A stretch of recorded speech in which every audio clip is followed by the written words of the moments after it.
पतंजलि का इफेक्ट आपके बिजनेस पे? पतंजलि में बाबा जी ने तो कोविड वेव चल रही थी, बाबा जी सुबह बोल देते थे कि आज कुछ नहीं होगा तुमको। ऑफलाइन और ऑनलाइन में प्रॉफिटेबिलिटी की बात करें तो कौन सा चैनल ज्यादा प्रॉफिटेबल है? ऑफलाइन में बहुत अच्छा मार्जिन है, अमेजोन फ्लिपकार्ट के बेचने में थोड़ा कम मार्जिन आता है क्योंकि वो कमीशन। सारा मार्जिन अमेजोन खा रहा है। खुद के प्रोडक्ट को बेचने के लिए 5 साल बाद भी उसको स्पॉन्सर ऐड करना पड़ेगा। दो बंदर की लड़ाई में एक बिल्ली रोटी खा रही है।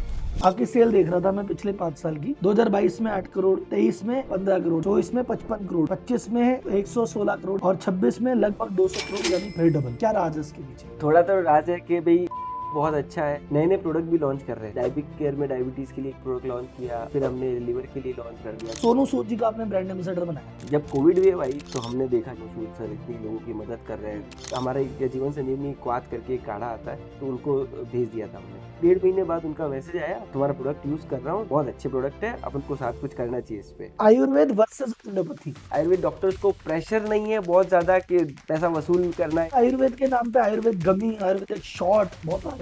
ये इनोवेशन है या मार्केटिंग है? ये मार्केटिंग है। मतलब मैं ये गमीज और इनको तो हम लोग बिल्कुल सपोर्ट नहीं करते। मैं बिजनेस की शुरुआत कर रहा हूँ तो मुझे खुद की मैन्युफैक्चरिंग पे कब जाना चाहिए, कब कॉन्ट्रैक्ट वाले से काम करना चाहिए? आयुर्वेदिक प्रोडक्ट खरीदते टाइम आदमी कैसे चूज करे कि यार ये उचित है और ये ठीक नहीं है? नॉर्थ के कस्टमर साउथ के कस्टमर के बिहेवियर में कोई आपको फर्क दिखता है? और सर ये जो है कहते हैं ना कि कुछ जैसे आयुर्वेद ब्रांड है, आपका ब्रांड है कि क्लिनिकली प्रूवन है, उसका मतलब क्या हुआ, क्या होता है क्लिनिक?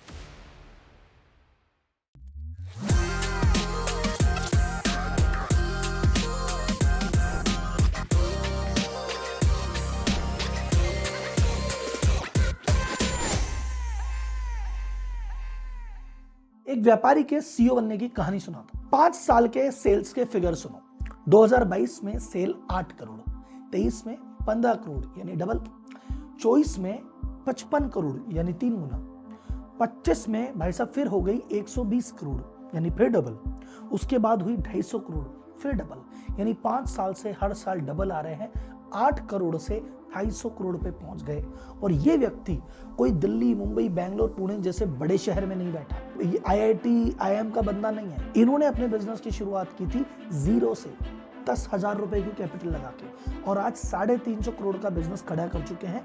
प्लस आने वाले 5 साल के प्रोजेक्शन है 1000 करोड़ से ऊपर की सेल करेंगे। ये कहानी है श्रवण डागा जी और उनकी कंपनी कृष्णाज आयुर्वेद की, जिन्होंने एक एलोवेरा के जूस बेचने से शुरुआत की थी और आज 300 करोड़ प्लस का टर्नओवर कर रहे हैं। ये कैसे मैन्युफैक्चरिंग कर रहे हैं, कैसे इनको आइडिया आया, जोधपुर के छोटे से शहर से ऑपरेट कैसे कर रहे हैं, कितनी बड़ी टीम है, कैसे सेल करते हैं, क्या डिस्ट्रीब्यूशन है, आयुर्वेद के लेके इनके क्या विचार हैं, दुनिया के क्या मिथ हैं, कैसे ये अपना स्ट्रेस मैनेज करते हैं, कैसे वर्क लाइफ बैलेंस करते हैं। और जो व्यक्ति नया बिजनेस करना चाहता है, जो आईआईटी आईएम से नहीं है, छोटे शहर से है और जीरो से बिना फंडिंग के बिजनेस करना चाहता है, उनके लिए एक बहुत बड़ी केस स्टडी, बहुत बड़ी इंस्पिरेशन। तो इस पॉडकास्ट को ध्यान से सुनिएगा। बिजनेस करना चाहते हैं तो आपको इंस्पिरेशन मिलेगी, आप बिजनेस कर रहे हैं तो आपको आइडियाज मिलेंगे। तो चलते हैं सीधे पॉडकास्ट की ओर। Shravan ji, welcome to the podcast. Sir, आपकी स्टोरी बड़ी इंस्पायरिंग है और बड़ी इंटरेस्टिंग है, क्योंकि ना आप तो कोई बड़े मेट्रो शहर मुंबई, दिल्ली, पुणे, बैंगलोर से भी नहीं आते, ना कोई आप आईआईटी आईएम से आते हो, ना कोई अपने बड़े इन्वेस्टर का टैग है। उसके बाद भी आपने 300 करोड़ का बिजनेस खड़ा कर दिया, वो भी एकदम जीरो से। तो यह है एकदम जीरो से हीरो की कहानी, या मैं कहूंगा व्यापारी से सीईओ बनने की कहानी। तो आज मैं क्या है आपके बिजनेस के एक एक एस्पेक्ट को खोलना चाहता हूँ, ताकि जो भी व्यक्ति बिजनेस कर रहा है या करना चाहता है आपसे सीखे, और जो गलतियां मान लो आपने की वो ना करे, और उसको पहले ही दिन टिप मिल जाए। तो सर, आपको टेक्निकली बिजनेस की मास्टर क्लास देनी है, तो आप क्या तैयार है? तो आपकी सर पर्सनल लाइफ के बारे में मुझे बताइए कि भाई आपका चाइल्डहुड, बचपन क्या था, फैमिली क्या करती थी, पापा क्या करते थे, और बचपन कैसा था, और बिजनेस चालू करने से पहले मैं समझना चाह रहा हूँ कि कैसा माहौल था घर पे। बचपन थोड़े बदमाश थे, इसलिए हॉस्टल में भेज दिया गया बोर्ड को आदर्श विद्या मंदिर में।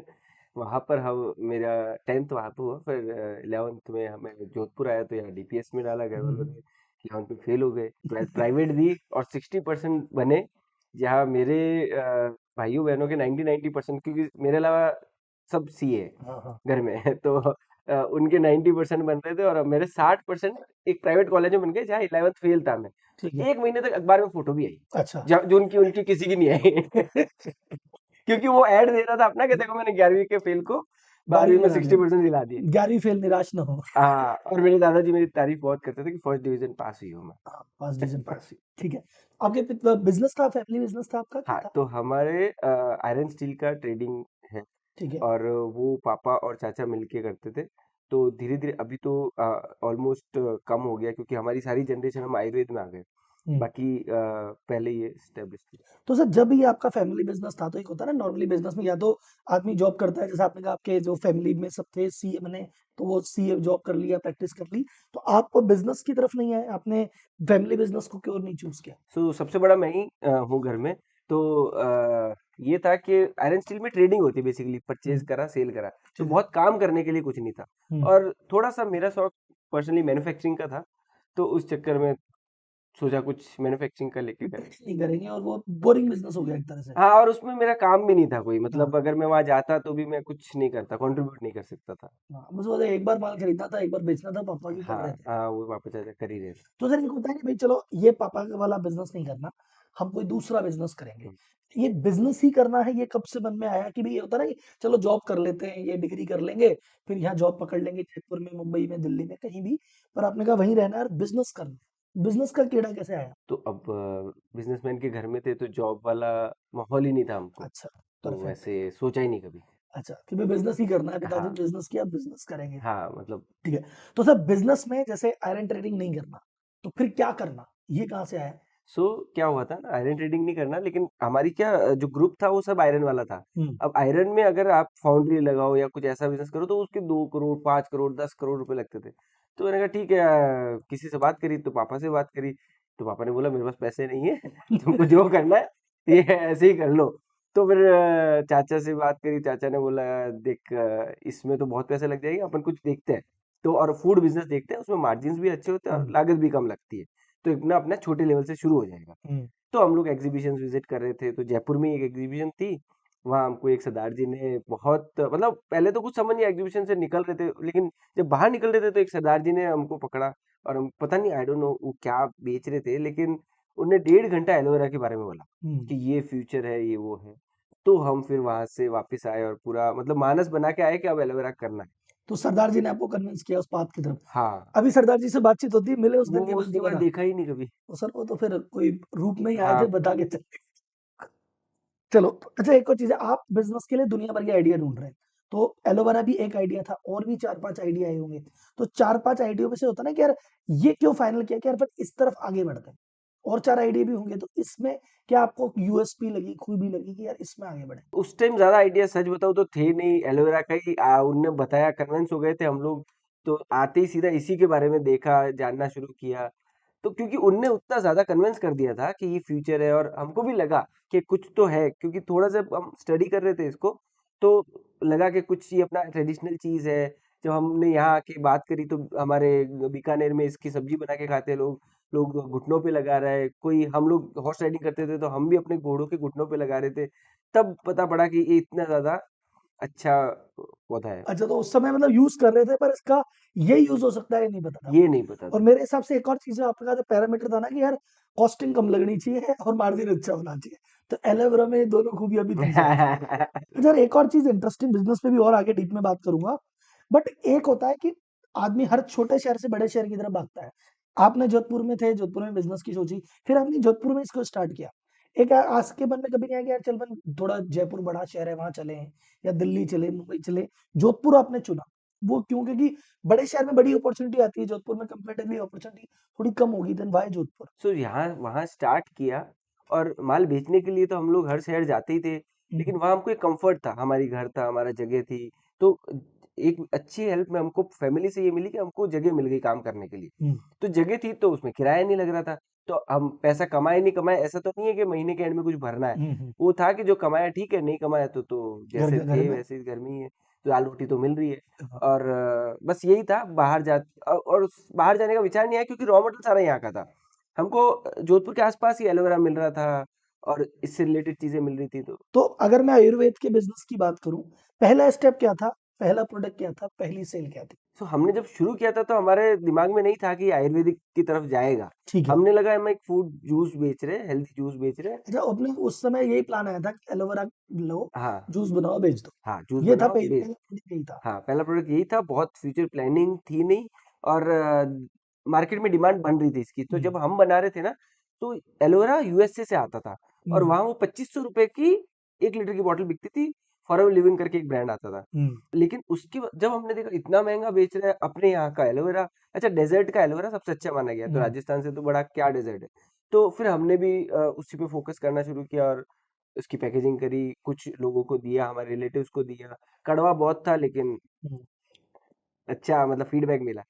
ठीक है, तो आपने पहली सेल नहीं की, पहले टेस्टिंग करी घर में। हाँ, हाँ, हाँ। ठीक है। और वो आपके कितने रुपए के बेच रहे थे उस समय जब आपने बेचना चालू किया, तो क्या रेट? एलोवेरा जूस हमने पहली बॉटल 150 रुपए में दी थी। ठीक है, अच्छा उस वो समय जब हाँ, 2500 मिल रही थी। जब 2500 में मिल रही थी तो हमारे रिलेटिव्स थे। अच्छा वो ले रहे थे वही हमारे लिए बड़ी हाँ। बात थी कि फीडबैक देना है, लेकिन उनने एक होता है ना प्रमोट करने के लिए हुँ, हुँ। पैसे दिए हमको, तो वो अच्छा लगा। फिर हम एग्जीबिशंस में गए, एग्जीबिशंस में हमने उसको बेचा 300 साढ़े 300 रुपए में हमने एमआरपी रखी थी, तो उसमें उधर बेचा। उस टाइम एक साल में तो हमने एक दो प्रोडक्ट और लॉन्च कर दिए थे। आंवला का जूस भी बहुत चलता था, तो वैसे कर तो आपने सबसे पहले बेसिकली एलोवेरा का जूस निकाल के बेचना चालू किया।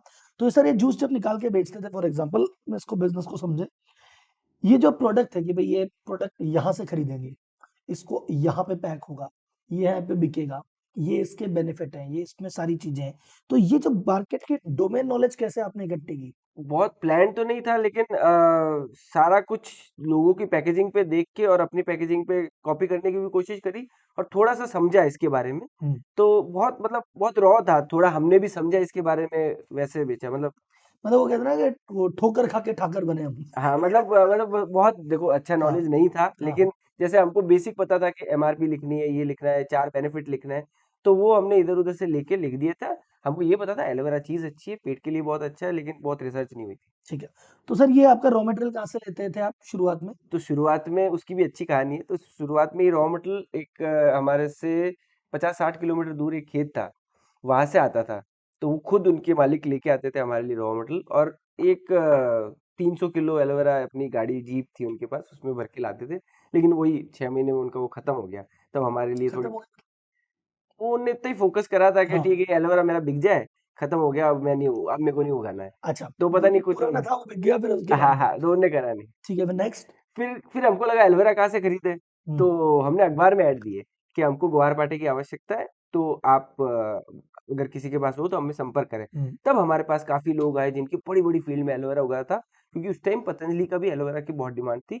और थोड़ा बहुत ऐसा था कि कई बार वो नहीं ले पाते थे इतना, तो वो लोग हमारे पास भी आए, उनको भी लगा कोई लोकल है, हमको हरिद्वार जाके बेचना पड़ता है, हुँ। तो यहाँ पर इसलिए वहां से फिर एलोवेरा अच्छा मिला हमको। और सर एक जो क्वालिटी कैसे इंश्योर, जैसे मान लो एक खेत से कुछ आ रहा है, दूसरे खेत से कुछ आ रहा है, एक वेंडर कुछ दे रहा है, क्वालिटी कैसे इंश्योर करते हो कि कंसिस्टेंट रहे?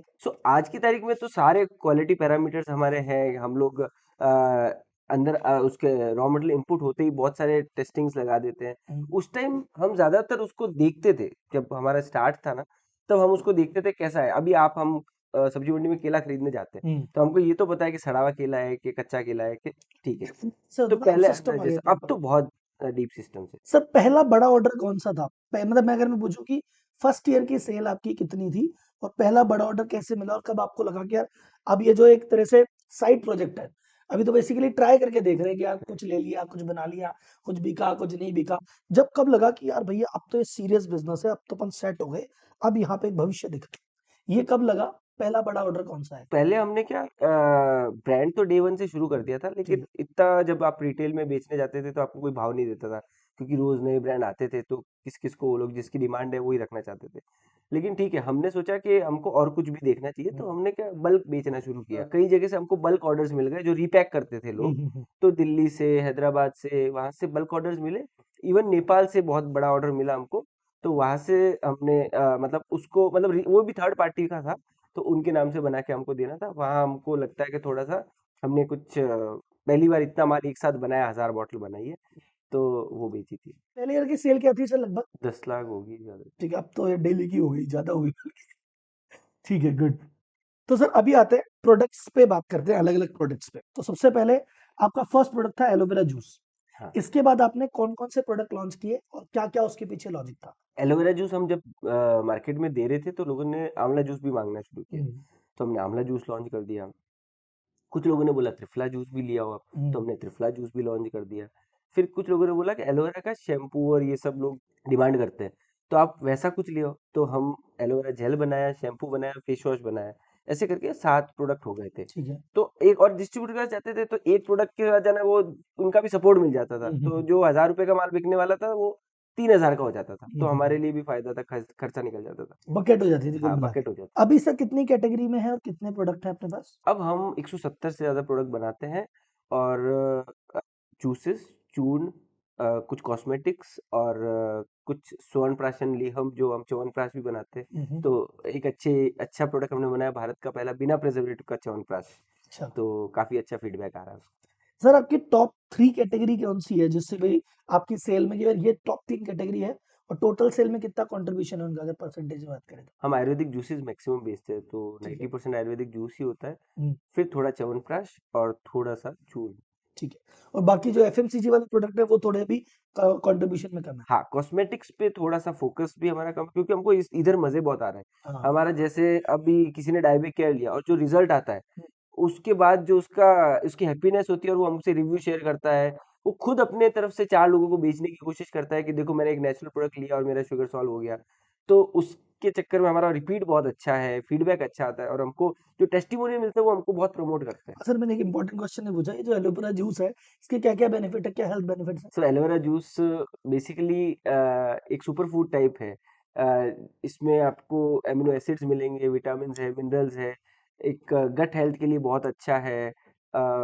जनरली एलोवेरा घृत कुमारी बोलते हैं, तो हम्म, आयुर्वेद में फीमेल्स के लिए इसको बहुत ज़्यादा सजेस्ट किया जाता है। ठीक है। और जब अपने डायबिक केयर, तो डायबिक केयर ये एलोवेरा जूस ही है, कुछ और नहीं नहीं, प्रोडक्ट है? Diabic care is a mix of, मतलब ये 11 आयुर्वेदिक जड़ी बूटियों का मिक्स है, जिसमें करेला, जामुन, मेथी, गुड़वार, ये सारे 11 हर्ब्स है। उसको मिला के हमने ये प्रोडक्ट लॉन्च किया, इसका तो क्लिनिकल। डायबिटीज में हेल्प करता है। हाँ, ये डायबिटीज में हेल्प तो करता है। कितने जूसेस है सर, अलग अलग वैरायटी टोटल करें तो? 70-80 जूसेस। मतलब पूरी एकदम। और ये कितने टाइम में हुआ सर? ये हमने वैसे शुरू 2007 में करा था, लेकिन 2021 में हम लोग इसको लेके एग्रेसिव गए ई कॉमर्स पे और ब्रांड के साथ। नहीं, जूसेस धीरे धीरे करके आप कब से ऐड करना चालू कर, 70 तो जूस डे तो वन मतलब से ही, काफी हाँ, है। मतलब डे वन से ही हर जूसेस। 6 महीने में एक एक जूस आ हाँ रहा हाँ था। हाँ, लॉन्च होता है, मतलब साल में 10 जूसेस तो लॉन्च हो ही जाते हैं। तो 70 जूस है, 170 अलग अलग प्रोडक्ट है। तो सर इसके लॉन्च करने की प्रोसेस क्या है आपका? सेपरेट R&D डिपार्टमेंट है या कैसे नया प्रोडक्ट कैसे लॉन्च होता है, प्रोसेस बताइए। सो हमारे आयुर्वेदिक डॉक्टर्स की टीम है। ठीक है। जब भी हम जैसे मार्केट में, जैसे आप फाइनेंशियल ट्रेनिंग देते हैं, तो हम्म, आपके पास जो भी नई फाइनेंशियल प्रॉब्लम होगी आपके पास आएगी। हम्म, हमारे पास भी लोग आते हैं कि यार हमारा यूरिक एसिड बढ़ा हुआ है, कुछ है क्या तुम्हारे पास?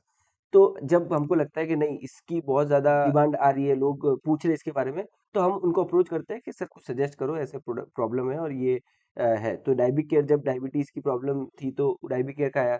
तब उन लोगों ने एक मिक्सचर बनाया, तो जब जब डायबिक केयर लॉन्च किया तो उसमें उनको ये भी देखना है कि मेरा शुगर लेवल्स मैनेज हो। जब डायबिटीज होता है, इंसान की कमजोरी आ जाती है, तो हम्म, उसको मैनेज करे, और ज्यादातर एलोपैथी मेडिसिन ले रहे होते हैं वो लोग। तो उसके जो साइड इफेक्ट्स होते हैं, कॉन्स्टिपेशन, और उसको भी तो ये थोड़ा उनका नॉलेज हमारे डॉक्टर्स का बहुत अच्छा है, उनको एलोपैथी का भी नॉलेज है, तो वहां से एक फॉर्मुलेशन आता है। फिर हम लोग अपने लैब में उस फॉर्मुलेशन को बनाते हैं। 6 महीने सॉफ्ट टेस्टिंग होती रहती है, हमारे रिलेटिव्स को दे दिया, कुछ ऐसे कंज्यूमर को दे दिया, क्योंकि आयुर्वेदिक डॉक्टर्स क्या होता है, अपने लेवल से पुड़िया बना सकता है, जैसे आपने देखा होगा कि वो पुड़िया बना के अपना हम्म, सजेस्ट करता है। तो हम उस पुड़िया की जगह हम ये बना बनाया फॉर्मुलेशन उनको देते हैं कि सर आप ये सजेस्ट कर दो।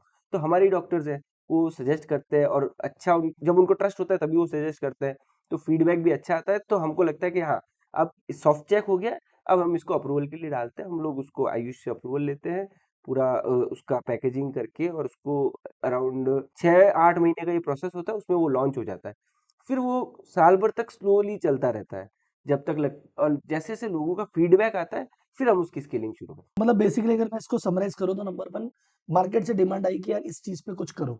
आप गए अपने टीम के पास, रिसर्चर जो कि आयुर्वेदिक डॉक्टर है, वो उस पे कुछ फॉर्मुलेशन बनाया, फॉर्मुलेशन पे घर में टेस्टिंग हुई और कुछ लोगों में सैंपलिंग चालू हुई 5-6 महीने। पॉजिटिव फीडबैक है, फिर उसको प्रोडक्ट में लॉन्च करके लॉन्च किया और 6 से 8 महीने का प्रोसेस है। तो सर ये तो आपके पास अलग से डिपार्टमेंट, टीम, लैब हैं। हाँ, सब इन हाउस है। सभी। बढ़िया। कितने डॉक्टर्स की टीम है सर अंदर हम पूरे R&D में? 4 से 5 डॉक्टर्स हैं, बी फार्मा है, बीएससी, अलग अलग लोग हैं। पूरी टीम लगा रखी है सर।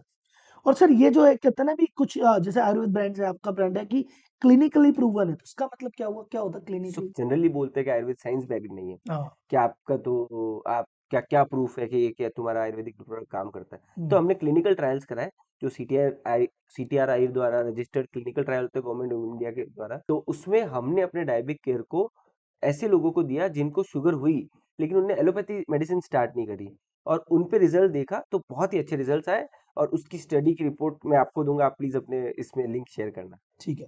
तो कुल मिला के मतलब जो भी आपने दवाई बनाई, आपकी बात एकदम सही है कि आयुर्वेदिक में जो चूर्ण बना के दे दिया, हम बस भरोसे से लेते हैं, भाई साहब दे रहे हैं तो ले लो।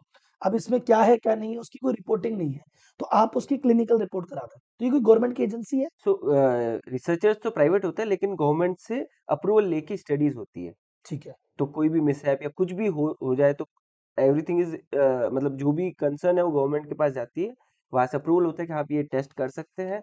उसकी सेफ्टी स्टडी, उसकी रिपोर्ट सारी सबमिट होती है। और ये प्राइवेट इंस्टीट्यूट भी करते हैं और यूनिवर्सिटीज भी करती है। तो जैसे पारुल यूनिवर्सिटी है, जैसे डीवाई पाटिल है, ये लोग भी करते हैं।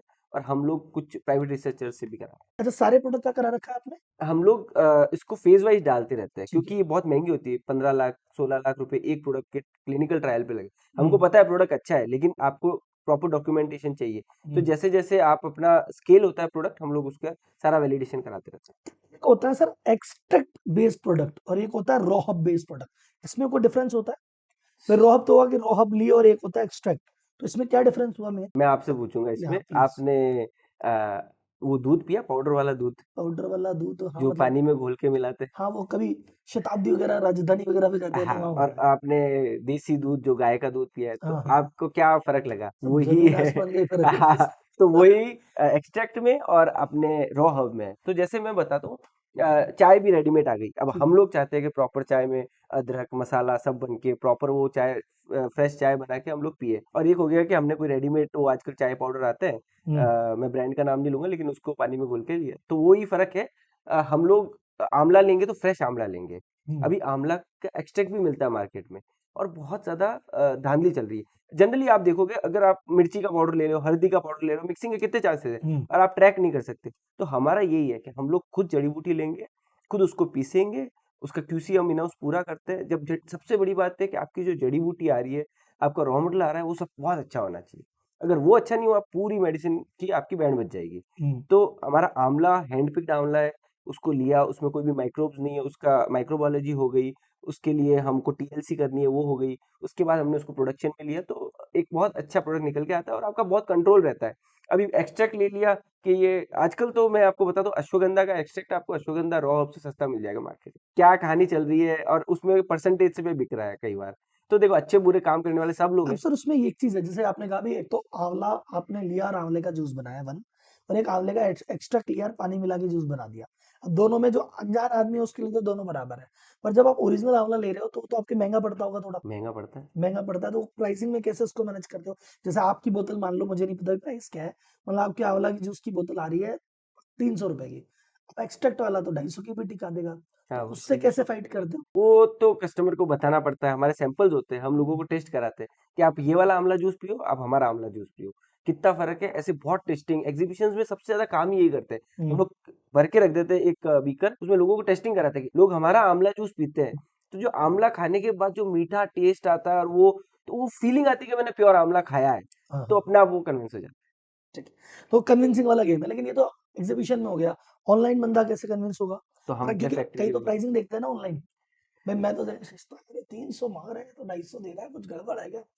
कैसे मतलब ऐसे यूजर को कैसे कन्विंस करें, या उसे ये इनसे कैसे बचे? अब ये तो रोज का प्रोसेस है। आजकल आजकल की जनरेशन तो बहुत रिसर्च करती है, वो वीडियोस देखना पसंद करती है, वो उसकी स्टोरी जानना चाहती है।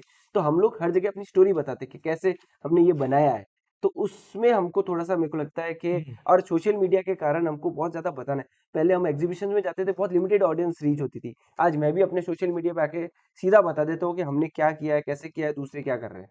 तो बहुत ज्यादा अच्छी, वो जो हम बता पाए ना सोशल मीडिया पे, उससे बहुत फायदा सर है। एक अपन कैमरे के पीछे ऑफ द कैमरा एक बात कर रहे थे, अगर पॉसिबल हो तो आप वो शेयर करना कि यार हमें तो कंसल्टेंट पता नहीं था, कंसल्टेंट होता तो वो तो पानी मिलवाते हैं, ऐसा ऐसा वो क्या था अब। तो बेसिकली क्या होता है ना, जब ये इंडस्ट्री स्टैंडर्ड्स होते हैं कुछ, कि जैसे अब हमने क्या एलोवेरा बनाया, अब हम्म, हमारे को कुछ इशू आते थे, लेकिन जब सॉल्व हो गए सारे इश्यूज और अच्छा प्रोडक्ट बन गया प्योर, आपको पता नहीं था, आप अगर कई बार होता है ना कि कई बार हम मार्केट में जाते हैं अनजाने में तो अच्छा हो जाता है। देखो, आप कहीं पे भी जूस पीने जाओगे, कहीं पे भी आप गाजर का जूस पी रहे हो हम्म, या मौसमी का जूस, जनरल है कि वो थोड़ा सा शुगर सिरप डालेगा, लेकिन क्योंकि उसको पता है कि मेरे को अपने ग्राहक को टेस्ट देना है, हो सकता है उसकी वो लर्निंग रही होगी कि शुगर सिरप डालना है, लेकिन जब मैं अपने लिए बनवाता हूँ तो मैं उसमें फाइबर भी रखता हूँ, शुगर भी तो मेरा ये कहना है कि हमने अनजाने में हमको नहीं पता था, बाद में हमको पता पड़ा कि अगर हम कंसल्टेंट के वे से जाते तो एलोवेरा में कंसल्टेंट बोल रहे 30% आप वाटर ऐड करो और फिर ये जूस अच्छा बनेगा,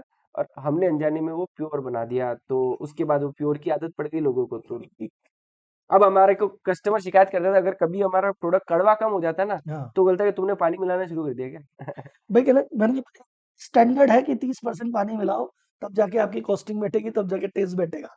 आपको नहीं पता था तो आपने प्योर दे दिया, तो अब लोगों को अच्छा, पानी की कॉस्टिंग कुछ है ही नहीं, बल्कि ये तो आपका महंगा पड़ता होगा। अच्छा सर, एक और चीज़ है, मेरे मन में सवाल था कि आयुर्वेद में आपने काम बढ़िया किया, अभी इतनी अच्छी सेल भी आपने कर ली, लेकिन ये जो बड़े ब्रांड है, जैसे पतंजलि ब्रांड है, वैद्यनाथ ब्रांड है, इनके अगेंस्ट कैसे कंपेयर कर भाई जैसे कोई एक अनजान आदमी कह रहा है कि मेरे को तो एलोवेरा का जूस पीना है, तो वो नॉर्मली पतंजलि की तरफ जाता है या वैद्यनाथ की तरफ जाता है। अब आप उनके बीच में कंपटीशन में खड़े हुए, कैसे खुद को डिफरेंशिएट करते हो उनसे? ये सारे ब्रांड्स की ब्रांड वैल्यू बहुत अच्छी है, तो लोगों को ट्रस्ट है, तो वो जाते हैं कई बार उधर, तो लेकिन हम अपना पिच करते हैं कि हमारा ज़्यादा बेटर है, हमारा टेस्ट करो, क्योंकि नया है तो हमको मेहनत भी ज़्यादा करनी पड़ती है, लेकिन पिच करते हैं और कन्विंस करने की कोशिश करते हैं। मैं किसी भी ब्रांड की बुराई नहीं करूंगा, लेकिन मतलब कन्विंस कर लेते हैं हम लोग के, मतलब बेसिकली हमने देखा है कि जो पतंजलि है, अब उसका क्या प्राइस भी इतना है कि वो डी टू सी ब्रांड, मैं डी टू सी सेल्स नहीं कर सकता, हम्म, क्योंकि बहुत सारे प्रोडक्ट 100 रुपए और वैसे हैं, तो हम लोग सोशल मीडिया पे एग्रेसिव हैं, वहां बहुत कन्विंस कर तो पाते मतलब हैं। बेसिकली जो स्टोर वाला मामला है वहां पे ये लोग भारी पड़ जाते होंगे, लेकिन अगर जब अपना ऑनलाइन वाला मामला है तो अपन वहां पे इनसे बेटर परफॉर्म हाँ करते हाँ। हैं। सर, ऑनलाइन से याद आया कि जैसे कपीवा करके ब्रांड है, वो भी D2C बेचता है मोस्टली, उससे आपकी क्या लर्निंग रही, या वो कितना कंपटीशन में आप क्या उनसे कुछ सीखा?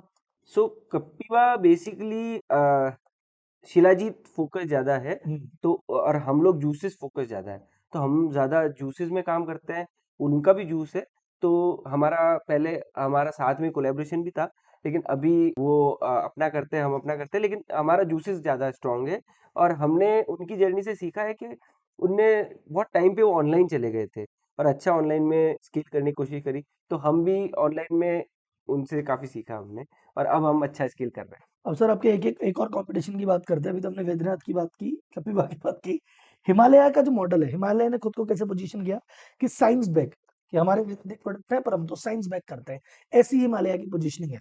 तो अभी ये जो आयुर्वेद को ग्लोबल लेवल पे तभी ले जा पाएगा जब साइंस बैक करोगे, तो इस पे आपका क्या मतलब, इस मॉडल पे आप क्या वर्किंग कर रहे हाँ, हमारे सारे प्रोडक्ट क्लिनिकल टेस्ट करवा रहे हैं हम लोग, हैं? और प्रॉपर उसकी डॉक्यूमेंटेशन और ये कर रहे हैं, तो अच्छा है, हिमालय ने एक मार्केट में बहुत अच्छा उनका ली 52 है, बहुत अच्छा चलता है वो लीवर के लिए, तो हम भी अपने सारे प्रोडक्ट को क्लिनिकली टेस्टेड करा रहे हैं, साइंस बैक्ड कर रहे हैं, और उसमें बहुत अच्छा स्केल करेंगे। मतलब सर बेसिकली मैं जो देख रहा हूँ ना, D2 कपिवा ने D2C में अच्छा काम किया, आपने वो वाला मॉडल देखा, उस पर अच्छा चल रहे हो आप, ये वाला मॉडल हिमालय का है, तो मतलब आपके कंपटीशन की हर एक एक बेस्ट चीज को आप लिए जा रहे हो और उस पर बिल्ड किए जा रहे हैं।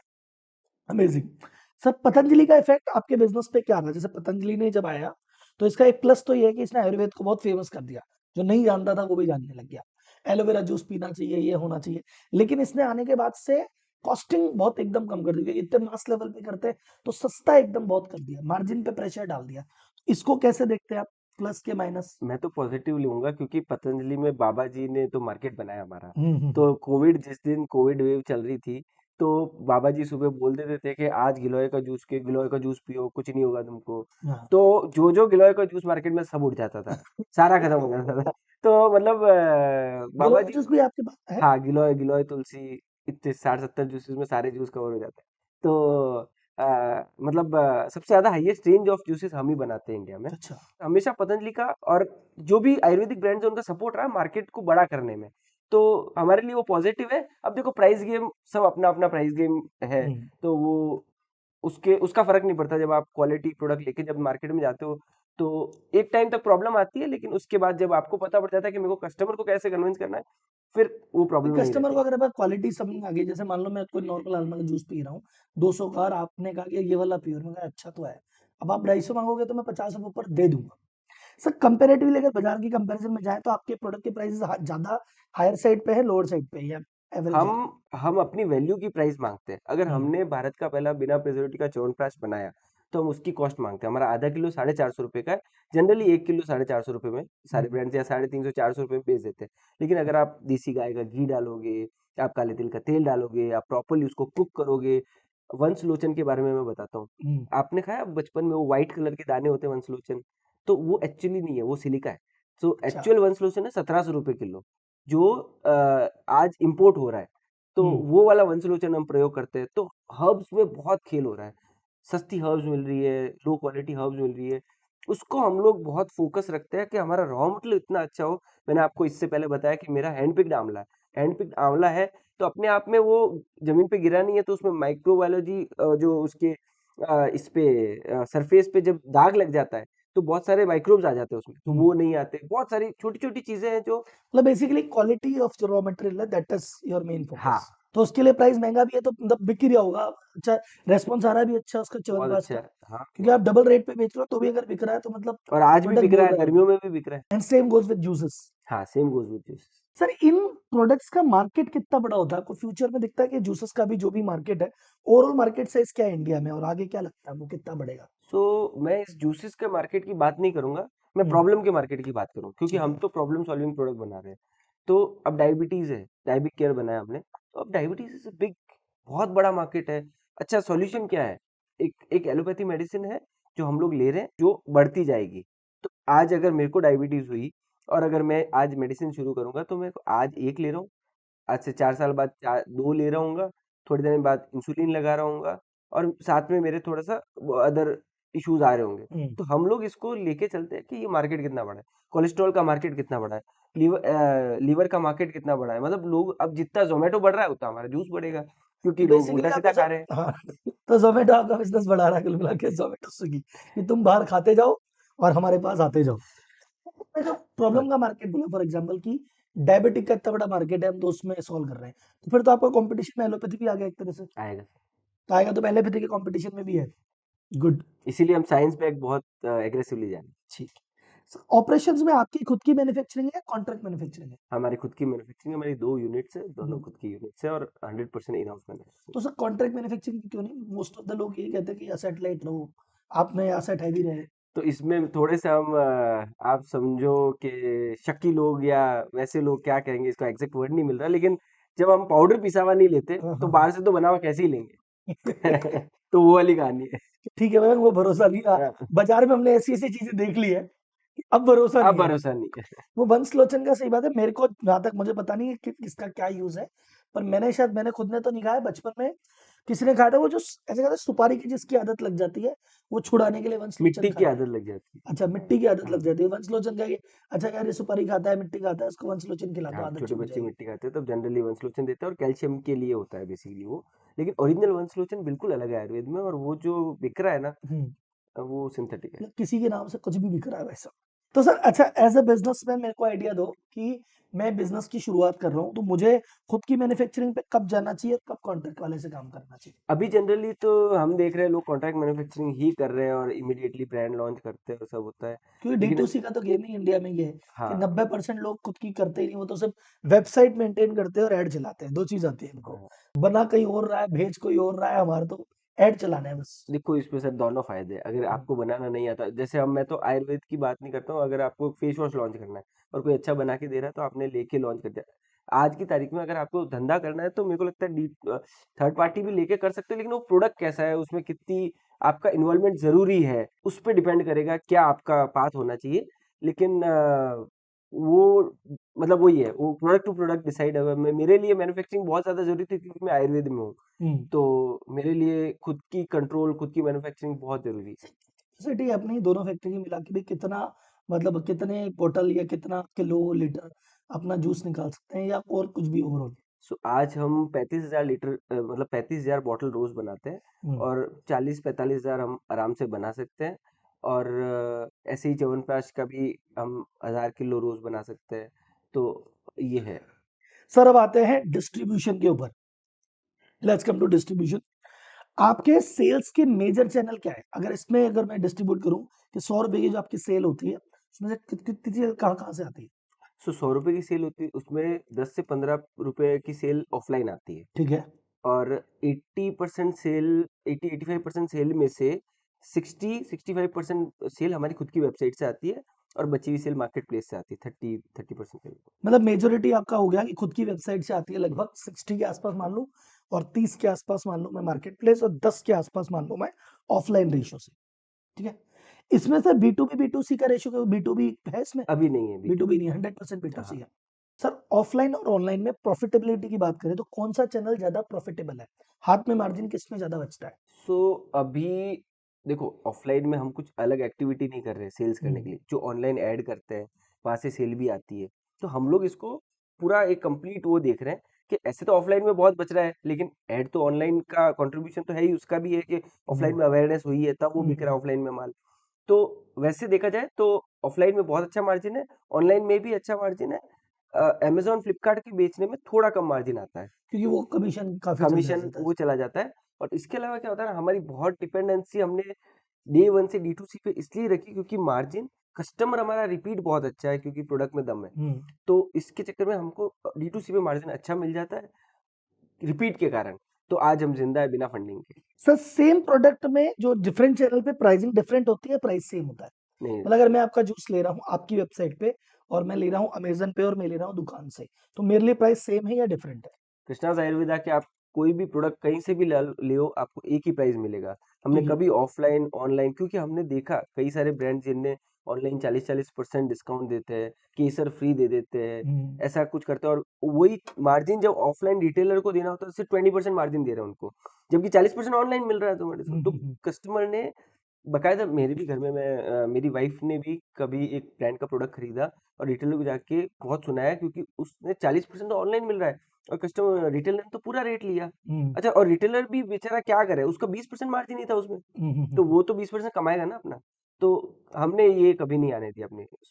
हाँ, क्योंकि वही है कि कस्टमर में डिस्ट्रस्ट आ जाता है कि यार ये तो कंफ्यूजन है, किधर से लूं, इधर तो 200 की मिली, इधर 150 की मिली। लेकिन फिर आप थोड़ा सा सफर करते होंगे, फॉर एग्जांपल भाई आप अगर ऑनलाइन बेच रहे, खुद की वेबसाइट से बेच रहे हैं, तो आपको जो भी मिल रहा है उधर बेच रहे हैं तो कम ही मिल रहा होगा, क्योंकि वहां तो कमीशन और चला गया हाँ, उसमें। वो हिट हम पर्सनल ले रहे हैं और क्योंकि कस्टमर को हमको नहीं परेशान करना, तो डिस्काउंटिंग नहीं दे रहे। उसका डिसीजन मेकिंग अच्छा हो जाता है। वेबसाइट पे खरीदने पे हम लोग पुश करते हैं कि आप ज़्यादा से ज़्यादा हमारी वेबसाइट से खरीदो। हम्म। लेकिन अलग ट्रस्ट होता है, किसी का अमेजोन पे ही ट्रस्ट होता है, तो वहाँ से खरीदो, कोई प्रॉब्लम नहीं। बस कस्टमर को हम इंटरनली कुछ भी मैनेज कर लेंगे, कस्टमर को वही रेट दिखना चाहिए। तो अगर अपन घर में बात करें फॉर एग्जांपल, तो आपके अगर वेबसाइट से जो माल बिकता है उसमें आपका प्रॉफिट अच्छा रहता है, जो मार्केट प्लेस से बिकता है उसमें थोड़ा कम होता है, कमीशन कट जाता है, रिटेलर वाले में भी थोड़ा कम होता होगा, हाँ, क्योंकि रिटेल उस वाले रिटेलर में का थोड़ा, मार्जिन, हाँ, रिटेल का। क्योंकि वहां रिटेलर का मार्जिन जाएगा, अमेजन का मार्जिन जाएगा, वेबसाइट पे तो सब अपना ही है। लेकिन इसके अलावा ये भी है ना कि वेबसाइट पे D2C में लॉजिस्टिक भी काफ़ी लग जाता है। हाँ हाँ। तो वो रिटेल का मार्जिन वहाँ कवर हो जाता है, तो ऑलमोस्ट सारे प्लेटफॉर्म मोटा मोटी बराबर 19-20 का फर्क है, बस सबसे हाँ। इतना सारा। भाई मैं इसलिए समझना चाह रहा हूँ कि जो भी बंदा अभी अपन को देख रहा है, वो अपना प्रोडक्ट बेचे तो कौन से चैनल पे बेचे, तीनों में से उसके लिए कौन सा प्रॉफिटेबल चैनल है जिस पे उसको फोकस करना चाहिए? इसको मैं वो आपको बहुत अच्छे से बताऊंगा। अभी क्या हो रहा है ना, सारा मार्जिन अमेजोन खा रहा है। बंदा प्रोडक्ट बनाता है, अमेजोन पे लॉन्च करता है, अमेजोन पे ऐड करता है, फिर आज खुद के प्रोडक्ट को बेचने के लिए उसको एंड आज से 5 साल बाद भी उसको स्पॉन्सर्ड ऐड करना पड़ेगा। हम्म, तो इसके में बहुत मतलब, ये तो वो हो गया ना, दो बंदर की लड़ाई में एक बिल्ली रोटी खा रही है, हम्म, सारी रोटी अमेजोन खा जाएगा। तो उसमें वही है, हमको जब भी बिल्ड करना, अगर आपको ऑनलाइन बेचना है तो मेरे प्रेफरेंस रहती है कि अपने अच्छी शॉपिफाई वेबसाइट D2C से बिल्ड करो और सारा फोकस उस पर रखो। आपको कस्टमर डाटा नहीं देता अमेजोन, फ्लिपकार्ट आपको कस्टमर डाटा नहीं देता। आपकी वेबसाइट पे आपको कस्टमर का फोन नंबर मिल रहा है, आप उसको रिपीट मार्केटिंग व्हाट्सएप दे के भेज दो। एक RCS आता है आजकल, 10 पैसे में मैसेज जाता है, वो देके भेज दो। तो रिपीट बहुत स्ट्रांग आप कर सकते हो अगर आपका खुद के पास डाटा आरसीएस क्या होगा हुआ तो। Sir? RCS basically text message, आजकल वो जो थोड़े से हम्म, क्रिएटिव टेक्स्ट मैसेज आते हैं वो। तो अपनी वेबसाइट अपना डेटा अपने पास रहता है, रिपीट वगैरह कर सकते हैं, उधर थोड़ा दिक्कत है, और उधर हमेशा कमीशन देना है हमेशा अपनी वेबसाइट। कमीशन भी हाँ देना और हमेशा ऐड भी चलाने पड़ेंगे। हाँ हाँ हाँ। मतलब एक टाइम मेरे साथ आया था जब हमारे पास पैसे खत्म हो गए थे, हम्म, क्योंकि हम भी वैसे ही वो उस फोमो में चले गए कि अमेजोन पे मार्केट बनाना है, तो 2-2 लाख 2.5 लाख दिन का वहां खर्च हो रहा था, गूगल पे 2-2 लाख। लेकिन एक दिन हमारा पैसा खत्म हो गया, अमेजोन ने हमारे एड्स बंद कर दिए क्योंकि उनको पेमेंट नहीं हुआ, गूगल ने एड्स बंद कर दिए, पेमेंट नहीं हुआ, और सिर्फ हमारे पास अभी मेटा से मार्केटिंग कर रहे थे, हम्म, लेकिन हमने देखा हमारा कोई ड्रॉप नहीं आया, क्योंकि हमारा प्रोडक्ट तो बिक रहा था। आज आज आप भी अमेज़न पे जाओगे, जो पहला देखोगे वो खरीद लोगे। ये हम्म, आपको चाहिए कि मेरे को ट्रिमर खरीदना है, ऊपर आपको लिखा है हाँ फिलिप्स का ट्रिमर है, स्पॉन्सर्ड ऐड आया हुआ है, उससे आपको कोई मतलब नहीं ऐड हम्म, ऐड आया है कि नहीं आया, आप नहीं देख रहे हो स्पॉन्सर्ड लिखा हुआ है, आप वही खरीदोगे। तो कभी भी ऑर्गेनिक सेल्स नहीं आ पा रही अमेज़न पे आपकी, तो हम्म, हमेशा आपको पुश करेगा कि आपका ब्रांड पीछे हो जाएगा, नीचे हो जाएगा, स्पॉन्सर्ड ऐड चालू रखो। तो ये एक बहुत बड़ा पेन पॉइंट है। तो हमको वहाँ पर लर्निंग मिली कि जिस दिन हमारे एड्स बंद हुए, सेल्स ड्रॉप नहीं हुई, हम्म, क्योंकि लोगों के दिमाग में है कि मेरे को कृष्णास का डायबिक केयर खरीदना है, तो हम्म। थोड़ा नीचे जाके भी खरीद लिया उसने। तो लेकिन ठीक है, लॉन्ग टर्म में अवेयरनेस के लिए थोड़े बहुत एड्स चला लो, लेकिन बहुत एग्रेसिव जाना मैं प्रेफर उचित नहीं नहीं। करता। और सर इसमें एक और चीज है, मैं तो इसमें और एक लेवल ऊपर जाता हूँ। जो आपने कहा, कल को कृष्णा आयुर्वेद की सेल आने लग गई, महीने की 100 करोड़ रुपए की, सिर्फ एलोवेरा जूस की, अमेजन पे आने लग गई। अमेजन कह रहा है 100 करोड़ का बिकता है क्या? तो कल को अमेजन अपना एलोवेरा जूस निकाल देगा, नहीं नहीं, वो 10 आपको पटक देगा नीचे 101वें नंबर पे, और पहले नंबर पे वो आएगा, और आप कितने की दे रहे हो भाई, आपकी बोतल आ रही 400 रुपए की, तो वो कहेगा 299 रुपए में पहले नंबर पे दिखा के वो 2 मिनट में ये और कर लेता वो है। कर ही रहा था अमेज़न बेसिक्स। सर अमेजन तो यही करता है एग्जैक्ट। तो वो तो अमेजन के, तो मैं हमेशा कहता हूँ कि be successful, never be very successful. Very successful होगा तो कॉपी हो जाएगी। तो वही ठीक है। ठाक सक्सेसफुल होना है, ज्यादा सक्सेसफुल अमेजन में नहीं होना। इवन इवन यही कहानी शिलाजीत में हो रही है। हाँ। कपिवा ने शिलाजीत बिल्ड किया, आज कपिवा को खुद की शिलाजीत बेचने के लिए कीवर्ड के लिए एक क्लिक के 300 रुपए देने पड़ते हैं, मतलब जो हम्म, हमको डाटा मिला है वो हाँ, उसमें। हाँ, अब यही है कि कभी ऑर्गेनिक सेल्स लाना तो टफ हो गया ना। अच्छा, अमेजोन खुद पुश करता है लोगों को कि हमारी कैटेगरी बहुत बड़ी हो गई है, आप इसमें लॉन्च करो प्रोडक्ट, वो चार्ज हमारे कॉम्पिटिटर के पास जाएगा और उनको ये करेगा, तो क्यों नहीं आपको D2C से बिल्ड करो। सर अब आते हैं ऑफलाइन पे। आपके पास है 150 से ज्यादा डिस्ट्रीब्यूटर, तो आपने जो पहला डिस्ट्रीब्यूटर बनाया, क्या चैलेंज आया उसमें? सो जब हमारे एड्स नहीं थे तब तो डिस्ट्रीब्यूटर की बहुत प्रॉब्लम होती थी हमको, वो हमको पेमेंट भी नहीं होता था, रिटेलर पे माल बिकेगा नहीं तो वो क्यों ही देगा। अच्छा, हम्म, वो अपने लेवल पे रिस्क लेता था तो बेच लेता था, लेकिन बहुत प्रॉब्लम होती है जब आपके अवेयरनेस नहीं होती ब्रांड की मार्केट में। हम्म, लेकिन जैसे जैसे आपकी मार्केट ब्रांड में अवेयरनेस आने लगती है तो आपका डिस्ट्रीब्यूटर आपके साथ बहुत सपोर्टिव हो जाता है, आपकी टीम बहुत सपोर्टिव हो जाती है, आपको पैसा एडवांस मिलने लग जाता है। तो हम लोग अभी जितना भी ऑफलाइन बेचते हैं एडवांस में ही बेचते हैं, उधार नहीं देते, ताकि मार्केट में डंपिंग नहीं। ठीक है। एक टाइम पे था कि भाई तू पहले माल पकड़ ले भाई, पैसे बाद में देता रहना, शुरुआत के टाइम पे। शुरुआत तो यही था कि आधा तो माल ही रिटर्न आ जाता था, तो उसकी तो कोई कॉस्टिंग ही नहीं लगा सकते आपके, आपने कितने का दिया कितने का लिया, P&L बनाने जाओ तो आपकी तो उड़ जाएगा दिमाग। फ्री में ही रख ले, बेच तो सही इसको है। हाँ, सर अभी कोई भी व्यक्ति जिसको देख रहा है अपने को, वो सोच रहा है उसका प्रोडक्ट अच्छा है, वो भी चाहता है डिस्ट्रीब्यूटर बनाए, वो भी जाए, तो डिस्ट्रीब्यूटर को अपॉइंट करने के लिए आप उसको टिप देना चाहो कि डिस्ट्रीब्यूटर को भैया ये ऐसे चूज करना, या डिस्ट्रीब्यूटर को ये ऑफर दोगे तो डिस्ट्रीब्यूटर ले लेगा, मैं कैसे डिस्ट्रीब्यूटर से अपनी रेपुटेशन बनाऊं पहली बार, जब मैं नया आदमी हूँ? थोड़ी मार्केट अवेयरनेस तो जरूरी है। अगर ठीक है। आपने थोड़ा बहुत मार्केट अवेयरनेस आसपास कर दी, जैसे हम जयपुर में हैं, अब हमको जयपुर में डिस्ट्रीब्यूटर बनाना है तो थोड़ा शॉप्स पे काम कर लिया, थोड़ा शॉप पे मार्केटिंग कर ली, तो इजी डिस्ट्रीब्यूटर होता है। ज्यादातर आप शॉप पे जाओ, उनसे पूछो कि भाई अच्छा डिस्ट्रीब्यूटर कौन है, हम्म, क्योंकि कई बार यहाँ पर ऐसे लोग भी मिल जाते हैं जो आपका पैसा भी खा जाएंगे और माल भी बेच देंगे। हम्म, तो शॉप्स अब अच्छी रेपुटेशन देते हैं, उनसे बैकवर्ड आओ और अच्छे डिस्ट्रीब्यूटर से काम करो और उनसे थोड़ा अच्छा रिलेशन बना के, पारिवारिक रिलेशन। अब आजकल क्या हो गया ना कि इतनी मैन्युफैक्चरिंग भी हो गई कि हर डिस्ट्रीब्यूटर्स के भी अपने प्रोडक्ट हैं, हम्म, तो वहां पर भी बहुत हिट आ रहा है। लेकिन अगर आपके ब्रांड की मार्केट अवेयरनेस है, आपने अपनी टेस्टिंग करवा ली, आपने लोगों को, जैसे हम लोग करते थे, हम लोग सुबह पार्क पे खड़े हो जाते थे और पार्क पे लोगों को अपना एलोवेरा जूस टेस्ट कराया, आंवला जूस या डायबी केयर टेस्ट कराया। डायबी केयर के साथ बहुत करा हमने, हम्म, पार्क पे सुबह सुबह वॉकिंग करने बहुत लोग आते हैं, वहां पिला देते थे उनको, और वहां से खरीद लो, तो हमारी रोज की 4,000 की सेल आती थी एक काउंटर से। हम्म। हमारा खुद का वो तो केनो भी होती थी, लेकिन धीरे धीरे वही सेल मार्केट में चली गई। तो ईजी हो जाता है एक नेटवर्क बिल्ड करना। तो सर डिस्ट्रीब्यूटर के पास तो, जैसे मान लो एक डिस्ट्रीब्यूटर है, उसके पास तो सारे ही ब्रांड है, उसके पास पतंजलि भी है, आपका भी है, झंडू भी है, डाबर भी है, सभी है, तो अब वो तो सबको प्रमोट करेगा एक साथ, तो हम कैसा उससे रिलेशन बनाए, क्या ऑफर दें कि वो हमारे ब्रांड को थोड़ी सी प्रायोरिटी दे?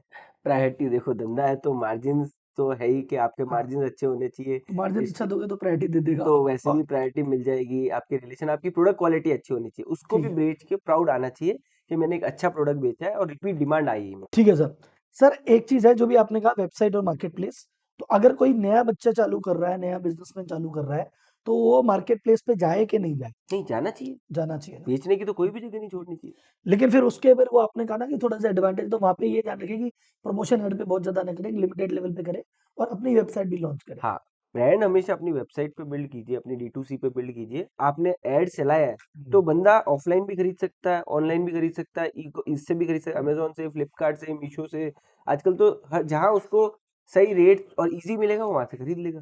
सर एक चीज है, आपने इंटरनेशनल एक्सपेंशन के बारे में कुछ आपके प्लान्स, बिकॉज आयुर्वेद इंडिया में तो फिर भी उसकी अवेयरनेस काफी समय से है, लेकिन इतना मनी वाला पावर नहीं है, पर बाहर तो भाई साहब आयुर्वेद के नाम पे लोग पागल हैं, और वहाँ मार्जिन भी बहुत ज्यादा है, तो आपने इंटरनेशनल मार्केट टैप करने की सोची? हाँ, तो अभी हम डेली का लगभग 2 लाख का इंटरनेशनल भी सेल करते हैं, तो महीने का 60 लाख का इंटरनेशनल सेल्स है और अच्छा बिल्ड हो रहा है। वहाँ लोगों का ट्रस्ट भी है आयुर्वेद पे, लोग नई चीज़ ट्राई करना चाहते हैं। मार्जिन भी अच्छे होंगे वहाँ कंपेरेटिवली? मार्जिन थोड़ा-सा स्टार्टिंग में टफ हो रहा है, लेकिन वो सॉल्व हो जाएगा क्योंकि अच्छा रिपीट है ना आपका, तो प्रॉब्लम सॉल्व हो जाती है, लेकिन 6 महीने लगेंगे। लेकिन ठीक है, जो यहाँ बॉटल साइज़ से 500 रुपए की बेच रहे हैं, वहाँ 5000 की बेच रहे हैं, लेकिन अगेन वहाँ शिपिंग बहुत ज़्यादा लग रही है। सर सेल्स और मार्केटिंग पे आपसे बहुत डिटेल में बात करनी है, कैसे आपकी सेल देख रहा था मैं पिछले 5 साल की, 2022 में 8 करोड़, 23 में 15 करोड़ यानी डबल, 24 में 55 करोड़ यानी ट्रिपल, 25 में 116 करोड़ यानी फिर डबल, और 26 में लगभग 200 करोड़ यानी फिर डबल, और अभी शायद अपन बात हो रही थी आप 300 पे, यानी पिछले 5 साल से हर साल ये डबल डबल डबल हो रहा है। क्या राज है इसके पीछे? तो थोड़ा तो राज है कि भई रिपीट बहुत अच्छा है, तो आज अगर मैंने 100 लोगों को माल बेचा और 50 लोग मेरे साथ टिक गए, हाँ। तो वो तो 50 हमेशा वो रिपीट बढ़ते रहेंगे। हम्म। तो वो रिपीट का कोहॉर्ट बढ़ता जा रहा है। फिर हम लोग क्या नए-नए प्रोडक्ट भी लॉन्च कर रहे हैं। डायबिक केयर में डायबिटीज़ के लिए एक प्रोडक्ट लॉन्च किया, अगर फिर हमने लिवर के लिए लॉन्च कर दिया कुछ। तो नए प्रोडक्ट भी बहुत कंट्रीब्यूट करते हैं। जब आपके एक प्रोडक्ट का किसी घर में ट्रस्ट बन जाता है, तो प्रॉब्लम उस घर में 2 जने रहते हैं, 5 जने रहते हैं, तो उनको भी कुछ भी सॉल्यूशन चाहिए, तो वो फिर आपको प्रेफ़र करना शुरू कर देते हैं कि अगर कृष्णा का कोई मेडिसिन है, तो हम लेते हैं। और हमारा क्या in house customer care team है 50 लोगों की, तो वहां से भी बहुत सजेशन आ रहा है कि आप इसके लिए क्यों नहीं, अच्छा इंस्टाग्राम कमेंट्स में भी कई बार सजेशन आते हैं कि आप इसके लिए क्यों नहीं लॉन्च करते, आपके इतने अच्छे प्रोडक्ट बनाते हो, तो कस्टमर ही हमको बना रहा है। मतलब कुल मिला के हर साल नया प्रोडक्ट लॉन्च करने से, हर साल आपके रिपीट बढ़ने से ये कंपाउंडिंग आती जा रही है। तो सर ये एक और चीज़ है, सर मैं ऑफलाइन मार्केट की अगर मैं बात करता हूँ, तो ऑफलाइन मार्केट में आपने डिस्ट्रीब्यूटर अपॉइंट कर दिया, डिस्ट्रीब्यूटर ने दुकानों तक आपको पहुंचा दिया, लगभग 20,000 दुकानों पे आप हो। ये दुकानों पे डिस्ट्रीब्यूटर के थ्रू माल पहुंच गया, उसी से काम हो जाता है, या अपनी सेल्स टीम भी अलग से लगानी पड़ती है? इसमें दो चीजें, अगर आपको डॉक्टर्स को पिच करना है तो आपको सेल्स टीम चाहिएगी, दुकानों तक पहुंचना है तो कुछ दुकान एक लिमिटेड अवेलेबिलिटी, अगर डिस्ट्रीब्यूटर है तो लिमिटेड दुकानों तक पहुंच जाओगे, लेकिन अगर आपको बहुत ज्यादा एग्रेसिवली पहुंचना है तो आपको सेल्स टीम चाहिए। और अगर आपको मार्केट में अवेयरनेस अच्छी है, कुछ कम बंदों से काम चल जाएगा, हम्म। लेकिन थोड़ा अगर मार्केट में लोग हो तो सही रहेगा। तो सर अभी आपके पास कितने सेल्स लोगों की टीम है ग्राउंड पे जो काम करते हैं? 100 लोगों की टीम। 100 लोगों की टीम। तो सर इनका मोटिवेशन कैसे करते हैं? क्योंकि नॉर्मल हमेशा मैं ये सवाल सबसे पूछता हूँ, क्योंकि देखो ऑफिस की जहाँ जॉब है 10 से 6 की एसी में बैठना है, वहाँ आदमी मोटिवेट हो जाता है या काम कर लेता है अपना रूटीन का, पर आपके केस में तो रोज दिन में उसको 40-50 दुकान छाननी है, धूप में, बारिश में, ठंड में, और सुबह भी शाम भी, तो उसको कैसे मोटिवेट करते हमारी टीम है जो पूरा मोटिवेशन करती है, उसके बाद प्रोडक्ट रिव्यू होते हैं। क्या ये हमको जो लगता है ना, ये सेल्फ मोटिवेटेड है। कई बार हमने जिन लोगों को लिया है ना, जो टीम का आपका सिलेक्शन का टाइम होता है, वहाँ अगर ओनरशिप वाले लोग आ जाएंगे जो खुद चाहते हैं कि मतलब हम हमारी कंपनी समझ के काम करें, तो उनका एक अलग ही लेवल का डेडिकेशन और मोटिवेशन होता है। तो एक तो वो हो गया, उसके बाद उनको टाइमली इंक्रीमेंट, उनको इंसेंटिव्स देते हैं हम लोग कि भाई इतना सेल करोगे तो ये इंसेंटिव, इतना सेल करोगे तो ये इंसेंटिव। और हम उनकी परफॉर्मेंस है कि भाई 3 महीने बाद इतना आरओई आना चाहिए, 6 महीने बाद इतना आरओई आना चाहिए, साल भर बाद। तो इसमें लोग आते जाते रहते हैं, लेकिन अच्छे लोग आपके साथ टिक जाते हैं। तो जनरली ये देखा, और उसके बाद क्या, अगर रिजल्ट अच्छे होते हैं ना किसी प्रोडक्ट के, और उनको मार्केट से वाव वाली फीलिंग आती है ना, तो थोड़ा सा और वो भी हेल्प मिलती है। हैं? वो सेल्फ मोटिवेटेड हो जाता है आदमी। अच्छा सर, मार्केटिंग में आपने 2 प्रयास किए और उस पे बात करते हैं। पहला प्रयास तो कि सोनू सूद जी का आपने ब्रांड एम्बेसडर बनाया।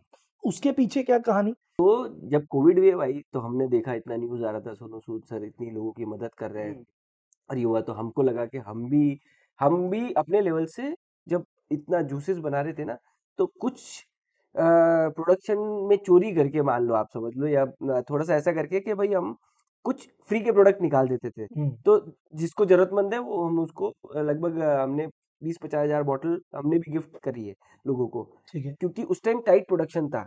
अभी सब जगह से डिमांड आ रही है, आपको निकालना बहुत मुश्किल होता था, लेकिन वो हमने करा कि नहीं, हमको कुछ तो निकालना है, हाँ। क्योंकि सब लूट रहे थे उस टाइम।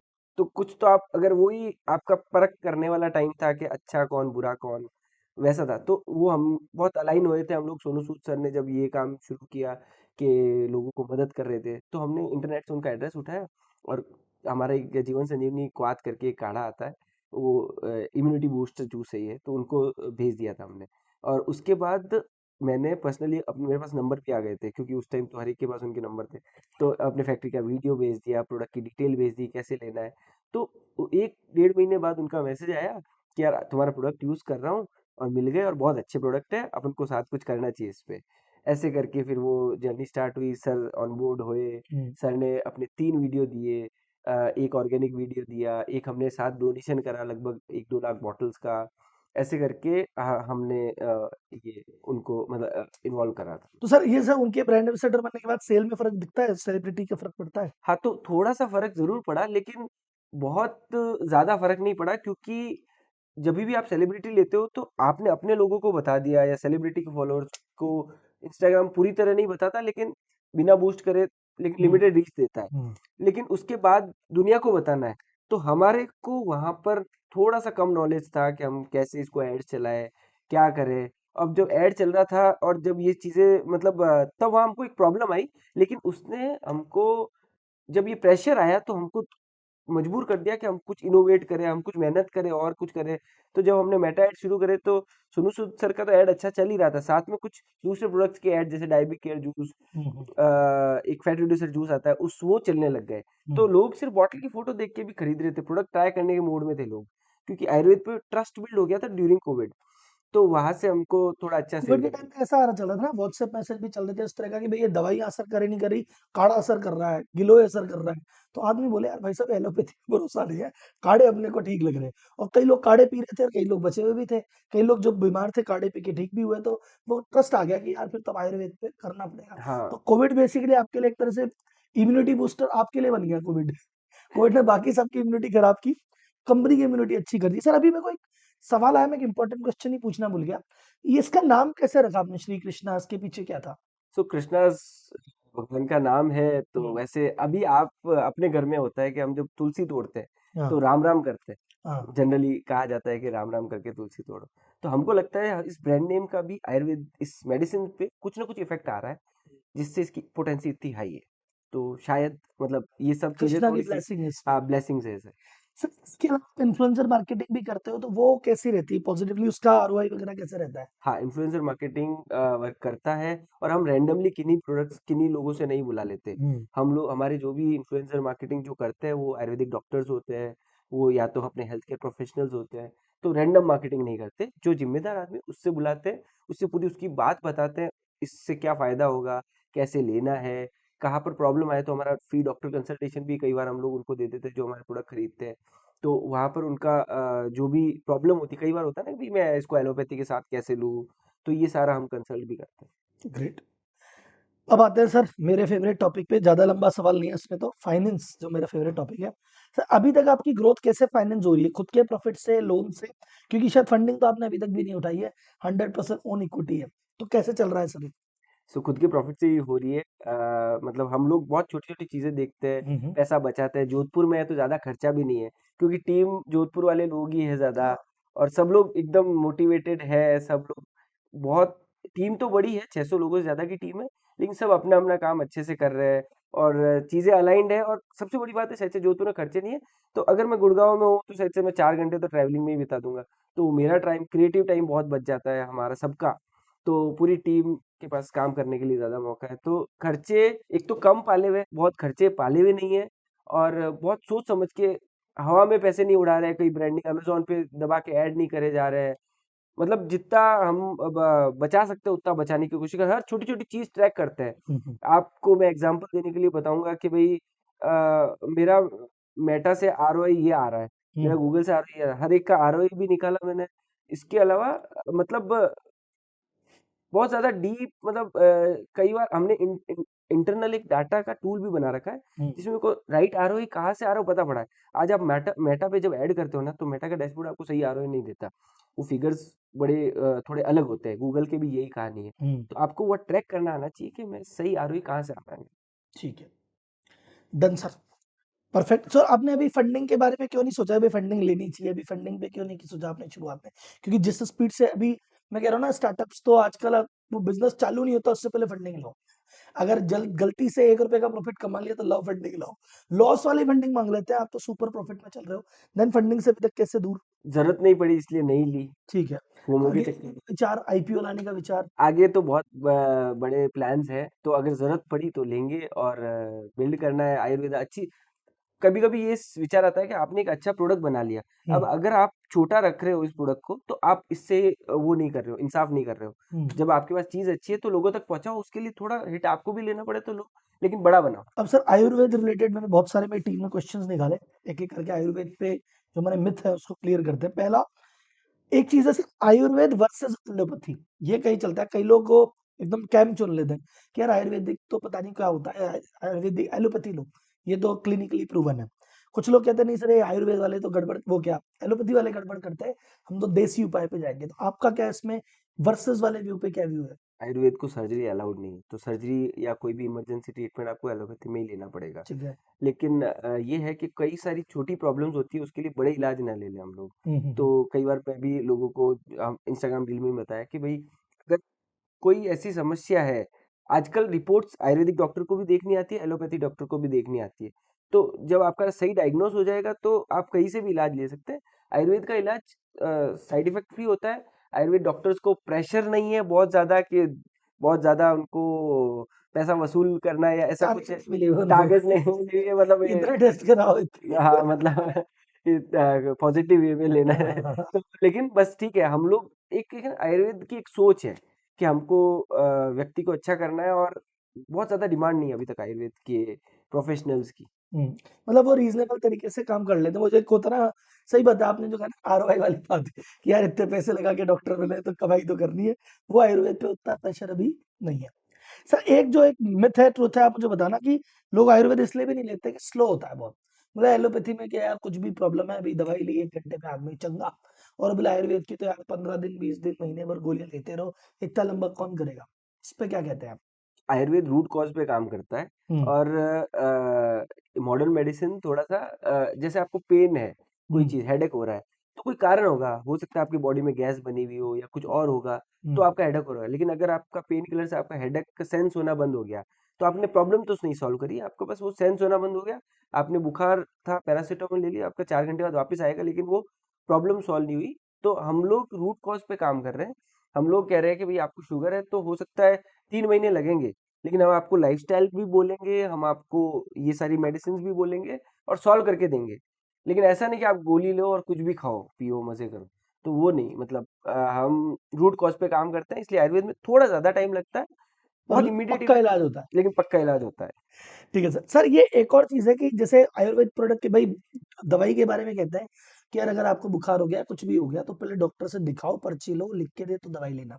आयुर्वेद के बारे में नॉर्मली ऐसे कहते हैं कि भाई ठीक है तुम अपने हिसाब से, अच्छा यार ये इसके लिए ठीक है जाके ले लिया, तो ये उचित है या फिर आयुर्वेद के लिए भी पहले कंसल्टिंग करनी चाहिए? आयुर्वेद से आयुर्वेद कंसल्टिंग से भी करते हैं लोग, लेकिन जनरली आयुर्वेद इंडिया में थोड़ा सा उतना डीप घुसा हुआ है हमारे घरों में, क्योंकि हमारी दादी हमको अगर हमारे लूज मोशंस हो रहे तो इसबगोल दे देती थी। तो यहाँ इजी लिया जाता है, इंडिया में आयुर्वेद घर की चीज है, हाँ। तो यहाँ इजी लिया जाता है। इसलिए जो बेसिक चीज है वो ठीक है, लेकिन जहाँ पर थोड़ी प्रॉब्लम सीरियस है, वहाँ आपको आयुर्वेदिक कंसल्टेंट से बात करनी चाहिए। बट ये बेसिक चीजें, किसी ने कहा एलोवेरा का जूस पियो तो उसमें कोई दिक्कत तो है नहीं, आंवले के जूस में दिक्कत तो है नहीं, ले लो। और कोई बीमारी का इलाज करवा रहे हो बकायदा तो फिर आप पूछ लो। हाँ, तो आप आयुर्वेदिक डॉक्टर्स के कंसल्टेशन है आपको। आजकल आयुर्वेद के नाम पे Ayurveda gummy, Ayurvedic shot, Ayurvedic fancy wellness product बहुत आ रहे हैं, तो इनोवेशन है या मार्केटिंग है? ये मार्केटिंग है। मतलब मैं ये गमीज और इनको तो हम लोग बिल्कुल सपोर्ट नहीं करते, क्योंकि प्रोडक्ट तो रॉ मटेरियल कुछ होता नहीं उसमें। अच्छा, लास्ट में इसमें बदनाम आयुर्वेद होता है कि हमने तो शिलाजीत गमीज ली और हमको कोई फायदा नहीं हुआ, तो आयुर्वेद घटिया है। हाँ। हम लोगों को कहते हैं कि ऐसी चीजें लॉन्च मत करो, या तो उसको करना है तो फिर आयुर्वेद का पर्चा मत फाड़ो उसपे, हाँ कुछ तो ऐसा बोल दो कि ठीक है तो इसमें। तो बेचने के लिए कुछ चाहिए, आयुर्वेद बिक रहा है तो आयुर्वेद बोल के बेच देते हैं। अब तुम जानो क्या है क्या नहीं। हाँ जैसे सर एक जगह से आपने भी कहा कि भाई जैसे आंवला में हाथ का तोड़ा हुआ आंवला भी है और आंवले का एक्सट्रैक्ट भी है और कई जगह तो नकली आंवला भी है।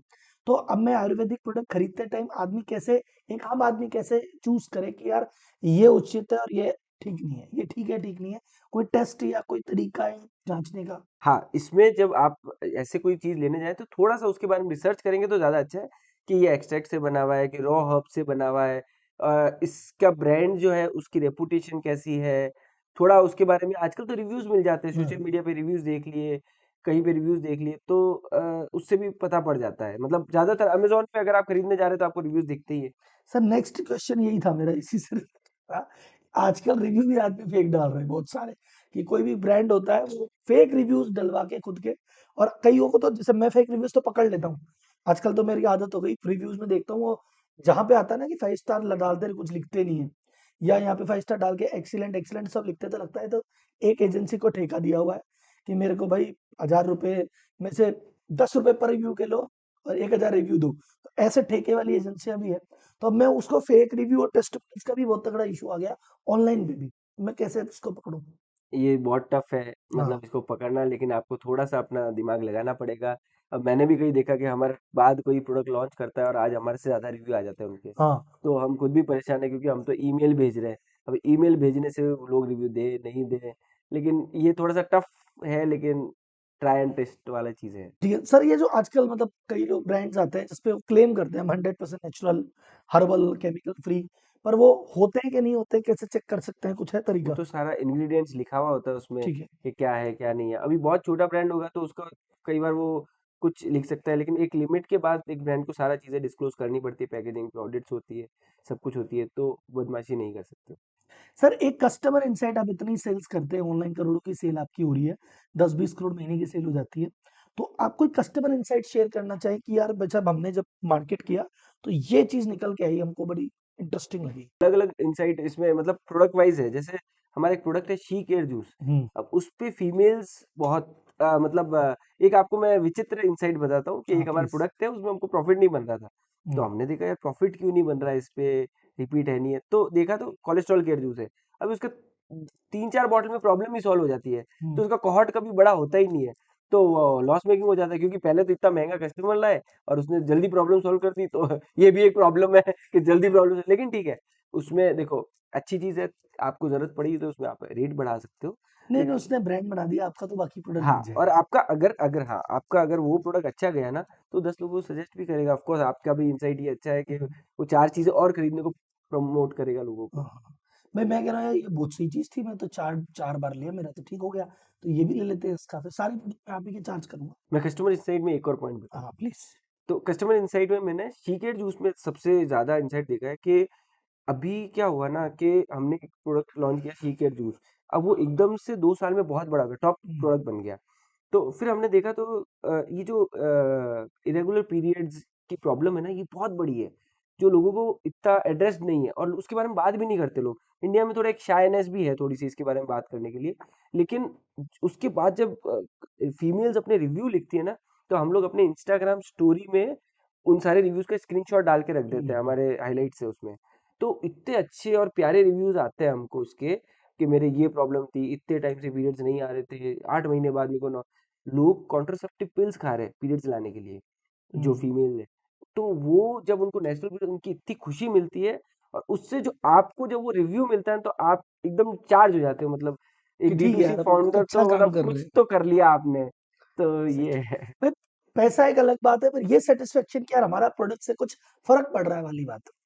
हाँ सर, मैं कह रहा था कि जैसे नॉर्थ के कस्टमर साउथ के कस्टमर के बिहेवियर में कोई आपको फर्क दिखता है, या मेट्रो या नॉन मेट्रो में, या शहर या ग्रामीण में कोई डिफरेंस, कि यार ये वाला कस्टमर तो ऐसा होता है, ये वाला कस्टमर ऐसा होता है, यहाँ ये बिकता है वहाँ वो बिकता है, ऐसा कुछ इंसाइट? तो मेट्रोस के कस्टमर ज्यादातर उसका थोड़ा सा साइंस बैक्ड और ये सारा देखेंगे, और टियर 2 टियर 3 कस्टमर उसको आयुर्वेद पे ऑलरेडी ट्रस्ट होता है तो वो ट्राई करता है हम्म। ज्यादा। साउथ में ज्यादातर लोगों को साउथ इंडियन ब्रांड्स पे ट्रस्ट मैंने जो देखा है, और कम्युनिकेशन क्या, हम लोग इंग्लिश हिंदी करते हैं, तो हम्म वो भी नहीं चलता वहाँ पर। लोकल लैंग्वेज में अगर आप कम्युनिकेशन करोगे तो बहुत अच्छा कन्वर्जन आएगा। हम्म तो वर्नाक्युलर बहुत बड़ा होने वाला है, और वो आपको करना ही चाहिए। मतलब मैं गुजराती को गुजराती में ऐड दिखाऊंगा तो मेरा ज़्यादा अच्छा आएगा, मैं तमिल को तमिल में ऐड दिखाऊंगा तो ज़्यादा अच्छा आएगा। तो कस्टमर को एक लोकल टच भी ज़रूरी है। तो ये हमने जो लर्न करा है वो है, क्योंकि नॉर्थ के ब्रांड के साउथ में पेनिट्रेशन बहुत कम होता है। सर अब आते हैं माइंडसेट और आपके इंडिविजुअल माइंडसेट पे भाई, कि बहुत सारे बिजनेस ऐसे हैं, देखिए मैंने तो बिजनेस कोचिंग अपन इतनी करते हैं कि एक आदमी की अगर एक दुकान या एक बिजनेस या एक प्रोडक्ट टिक जाता है ना, तो वो उसी में बैठ के जिंदगी भर खाता है कि भाई ये मेरी दुकान चल गई, 5 से महीने का 2-5 लाख का प्रॉफिट आ रहा है, तो वो दूसरी दुकान जीवन में नहीं खोलता। आपके पास ऐसे कई एग्जाम्पल होंगे, पर आपने एक प्रोडक्ट से तो 70 तो जूस ही निकाल दिए, बाकी कैटेगरी में आ गए, ऑनलाइन आ गए, वेबसाइट पे आ गए, इधर आ गए। अभी आपका टारगेट है 5 साल में 1000 प्रोडक्ट लॉन्च करने का, फंडिंग, आईपीओ। तो ये इतना बड़ा जो आपका माइंडसेट है, ये कैसे आया माइंडसेट? बिजनेस फैमिली से आते इसलिए आया है, या फिर कुछ बड़ा करने की मतलब करने का मन है इसलिए आया, ये पता नहीं। लेकिन जब हम देखते हैं कि हमारे प्रोडक्ट अगर इतना प्रॉब्लम सॉल्व कर रहे हैं तो क्यों ना नए नए प्रॉब्लम्स को सॉल्व करते रहे। क्योंकि आपने भी देखा होगा, ये तो नोटिस किया होगा, आपके आसपास भी कई ऐसे लोग हैं जिनको आपको लगता है कि यार ये बिजनेस मेरा होता तब तक तो जाने कहाँ से कहाँ ले जाता, पर ये भाई साहब इस फैक्ट्री को छोड़ ही नहीं रहे, ये भाई साहब ये दुकान को छोड़ ही नहीं रहे। तो ये विजन वाली बात होती है, हर जिसमें नहीं होती है बात। सर अभी एक और चीज थी, अभी अपन बातचीत कर रहे थे, आप president of Ayurvedic manufacturing association, तो ये क्या है और क्या करती है? राजस्थान में आयुर्वेद के जितने भी मैन्युफैक्चरर हैं उनकी एक एसोसिएशन है, हम्म जिसमें 300 से भी ज़्यादा मेंबर्स है। तो उसमें हम लोग, क्योंकि बहुत सारी प्रॉब्लम्स और आयुर्वेद अब बड़ा हो रहा है, हम्म तो बहुत सारी ट्रेनिंग्स रिक्वायर्ड होती है, बहुत सारी चीज़ें नई इवॉल्व हो रही है। तो इसमें एक ग्रुप हो अपनी बात सरकार तक पहुंचा पाए, सरकार की बात अगर आ रही है तो उसको एक चैनल के थ्रू आती है। कई बार गवर्नमेंट ऑफिशियल्स को भी एक ऐसा एसोसिएशन चाहिए होता है जिसको वो बताए और वहाँ पर वो ट्रेनिंग वेनिंग हो जाए। तो एक ग्रुप ऑफ पीपल है जो अपनी बात रखता है, मजबूती से रख पाते हैं हम लोग अपनी बातें। सर दो क्वेश्चन जो मैं हर इंटरव्यूअर से पूछता ही पूछता हूँ, कंपलसरी है, लास्ट 2-3 सवाल। पहला, स्ट्रेस मैनेजमेंट। इतना काम करते हैं बिजनेसमैन के जीवन में, तो एक प्रॉब्लम बंद और दो चालू, दो बंद चार चालू। ऐसे टाइम पे खुद को काम और एकदम रिलैक्स कैसे रखते हैं? स्ट्रेस मैनेजमेंट की कोई टिप देना चाहिए? सबसे बड़ा, मैंने जब हमारे जब सोनू सूद सर वाला जो हुआ था, तब हमारे बहुत पैसे लगे थे और हम्म, हमारा सेल्स नहीं आ रहा था बहुत heavy। तब बहुत स्ट्रेस था पर्सनली मेरे को भी। लेकिन मैंने देखा अपने लाइफ में मॉर्निंग रूटीन में वॉक हो गया, या मैं पर्सनली बैडमिंटन खेलता हूँ, तो उससे बहुत फर्क पड़ा। मतलब जब हम सुबह सुबह 1-2 घंटे खेल लेते हैं ना, तो वो उस 2 घंटे के लिए आप एक बच्चे बन जाते हो। तो इतना ज़्यादा स्ट्रेस मैनेज हो जाता है उससे, बहुत सारी प्रॉब्लम सॉल्व हो जाती है। तो थोड़ा सा मतलब मेरे को लगता है कि अपन को थोड़ा हेल्थ की तो तरफ मॉर्निंग खेलना और रूटीन। हेल्थ है उसने आपको बल दिया। हाँ। सर वर्क लाइफ बैलेंस पे आपके क्या व्यूज हैं? क्योंकि इसमें दो अलग अलग व्यू आते हैं, एक आता है 70 घंटे काम करो, एक आता है लाइफ को ध्यान दो। आप कौन से व्यू की तरफ है यार? आपका क्या सजेशन है? फाउंडर के लिए कोई वर्क लाइफ बैलेंस होता नहीं है, वेरी गुड। और आप अगर एम्प्लॉय है तो आप करिए, लेकिन ठीक है, बीवी को संडे को टाइम देना चाहिए। वो जरूरी है, वरना आपका नहीं तो आपकी लाइफ का बैलेंस बिगड़ नहीं तो जाएगा। आपकी लाइफ का बैलेंस बिगाड़ देगी। Good. Sir advice to new entrepreneurs, नए एंटरप्रेन्योर जो भी बिजनेस करना चाह रहे हैं, उनको क्या एडवाइस देना चाहिए? जो भी कर रहे हैं, एक तो उसका आपको शौक होना चाहिए, पैशन होना चाहिए, उसको देखते हुए करें। और हम लोग जो कर ले, एक बार डिसीजन बना लिया उसमें डेडिकेटेड लगे। जितनी थोड़ी बहुत रिसर्च पहले कर ली, अभी मैंने देखा कई लोग क्या बहुत ही रिसर्च करने बैठ जाते हैं, तो लॉन्च ही नहीं कर पाते वो प्रोडक्ट जो करना चाहते हैं। तो वैसा भी नहीं हो कि लॉन्च ही नहीं कर पाए। अब जब तक हम उसमें कूदेंगे नहीं ना, तब तक सीखेंगे नहीं। तो मेरे को लगता है कूदना भी जरूरी इसके लिए बकायदा एक टर्म है, गवर्नमेंट के लिए काम में लिया जाता है नॉर्मली, एनालिसिस पैरालिसिस। है। कि आदमी इतना एनालिसिस कर लिया कि पैरालिसिस हो गया। अब कई लोग ऐसे स्टॉक मार्केट में करते हैं, ये शेयर लूं नहीं लूं, अब उसकी ऐसी एनालिसिस कर रहे हैं कि इस चक्कर को ऐसा खा गए कि अब यार इसमें ना घुसा जा रहा है ना निकला जा रहा है, 2 साल से बैठ के एनालिसिस ही चल रहा है, ना शेयर खरीदा ना बेचा। अब आते हैं सर रैपिड फायर राउंड पे, वन वर्ड या वन लाइन आंसर करते हैं, एक एक वर्ड में या एक एक लाइन में। तो सबसे पहले वन वर्ड फॉर आयुर्वेद। जोरदार। जोरदार। एक आयुर्वेद के बारे में जो सबसे बड़ा भ्रम है पर वो सत्य नहीं है। स्लो है। स्लो है। एक आयुर्वेदिक प्रोडक्ट जो सबको ट्राई करना चाहिए। इसबगोल। आपकी अब तक की बिगेस्ट परचेज। एड्स ही खरीद रहे हैं। Facebook ads. आपका मनी का इन्वेस्टमेंट आप क्या करते हैं? Portfolio and percentage. कि मैं यहाँ पैसे इन्वेस्ट करता हूँ? तो अभी तो सारा पैसा हमारा इसी धंधे में लग जाता है, कोई पोर्टफोलियो नहीं है, कुछ एकदम नहीं प्रॉपर मारवाड़ी मेंटेलिटी है भाई। है। देख 100% इक्विटी वो भी मेरी, और किसी भी नहीं लगाते। गुड। ये आपका इंस्पायरिंग एंटरप्रेन्योर। धीरू भाई अंबानी, आप मूवी कोई रिकमेंड करना चाहें? गुरु। गुरु। धीरू भाई पे ही है। आपका बिगेस्ट अचीवमेंट क्या मानते हैं आज तक का? जो कस्टमर के रिव्यूज आते हैं, तो बेसिकली कई बार कस्टमर के जो रिव्यूज आ रहे हैं ना, वो मतलब आंखों में आंसू लाने जैसे हो जाते हैं। तो कई कोई अगर पथरी निकल गई उसकी और वो फोटो लगा के और वो भेज रहा है कैमरे में और उसके बाद रिव्यू लिख रहा है ना, तो वो उस खुशी का आप इमेजिन नहीं कर सकते। आपका नेक्स्ट गोल क्या है बिजनेस में भी? कुछ बड़ा करना है, मतलब बहुत ज्यादा फाइनेंशियली प्लान नहीं है, लेकिन बहुत बड़ा करना है। और और ज्यादा इसको क्लिनिकली प्रूवन करना है प्रोडक्ट्स को, ताकि लोगों का ट्रस्ट बढ़ पाए, और आयुर्वेद को बड़ा करना है। Great. And one more most important thing for me, experience of this podcast कैसा रहा आपका? पूरा पिछले 1.5 2 घंटे से साथ है, how was the experience overall? बहुत ही मजा आया, बहुत ही कंफर्टेबली चीजें करी हम लोगों ने, और बहुत ही अच्छा thank podcast. You, thank you, thank you, thank you sir.